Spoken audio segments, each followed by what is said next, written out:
तरफ से सभी देशवासियों को शुभकामनाएं। तो दोस्तों, हम रोज 11:59 पर अपन वीडियो अपलोड कर देनी।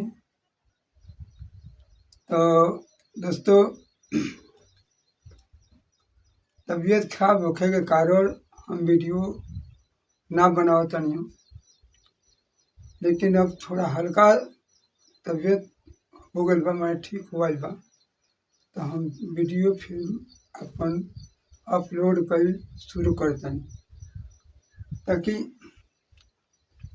जब बहुत ज़्यादा तबीयत खराब हो जाती है कि वो अथी में मैंने वो समय में वीडियो बनावल बहुत मजबूरी आ जाता, ना बोलने जाता ना बैठले जाता, तो का कहिए उससे हम वीडियो छोड़ दिले नहीं। तो हम फिर वीडियो बनावता नहीं हो, कुछ टाइम हो गया बा, हमार 12 बजे वाला बा। तो ये डाल दी थोड़ा जौने चली तौने देखल लियो। तो दोस्तों, हम वीडियो बनावता नहीं, लेकिन बहुत वीडियो में हमारा बोले का मन नहीं करो कि बना रहा बनी। तो दोस्तों, वीडियो बनावल इतना महत्वपूर्ण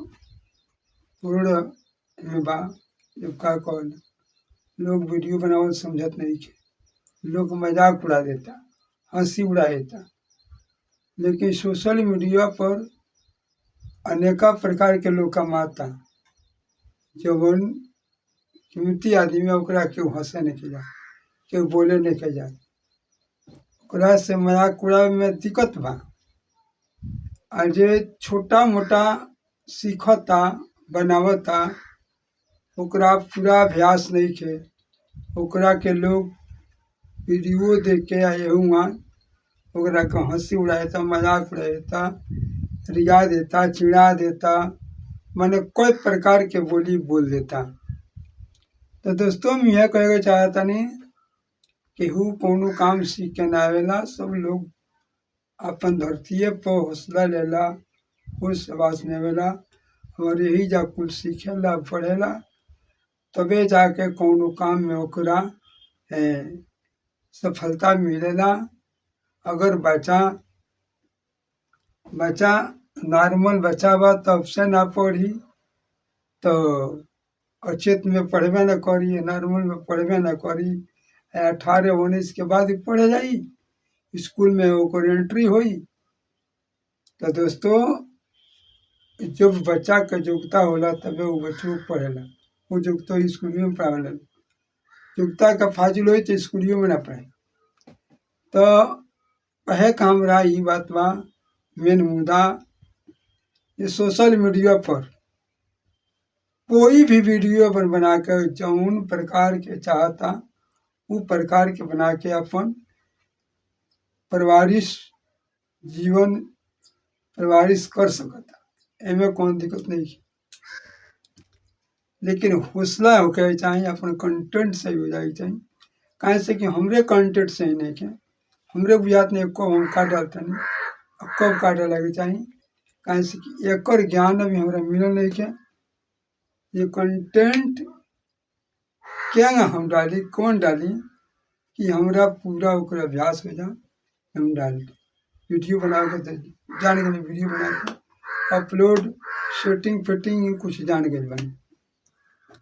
तो दोस्तों, हम यह ज़्यादा ना कह पाए, जकरा भी सोशल मीडिया पर कमाए हुए मोबाइल हो, और मैं पहले सोच समझ ले वीडियो बना के देख ले केंगा बनी केंगा का हुई, पूरा समझ के समझे में 1 साल दिन लग जाए पूरा क्लियर, और वो समझ के अपन ये पर अपन काम कर शुरू कर दो, चाहे 1 महीना में सीख लो, चाहे साल भर में सीख लो, पहले सीख ले, कुछ तो कुछ सीख ले, कंटेंट बना कर पहले सबसे जरूरी सीख ले, अगर बाद से वीडियो बनाओ डाले शुरू कर दी, तब ओकर वीडियो बनाए बाद तो रोज डालेगा, अपन एगो टाइम ही डालेगा बा, कोई टाइम पर ऑडियंस देखी, तब जाके वीडियो बनावला के सफलता मिली। तो दोस्तों हम ज़्यादा वीडियो ना बनाए, इतने बनावत नहीं ऐसे कि कुछ अपन बहुत दिक्कत बा। और देखे कहीं कितना पसीना होता है, ये पसीना के हमारे और वीडियो बना के मन नहीं कर। ऐसे कि हम यहाँ बिजली सरकार नहीं के दी, बिजली के बहुत तबाही बा। आज तक बिजली हमके जना मिले, पूरे लागल बा, तार लागल बा, लेकिन बिजली ना आए कभी। तो सरकार के लगे कितना एप्लीकेशन फोन आइल गइल कई गो ऑफिस में, लेकिन आइले कोनो सुनवाई ना हुई। तो हमने के इहो दिखते बा, का कहल जा। दोस्तों सबको नमस्कार।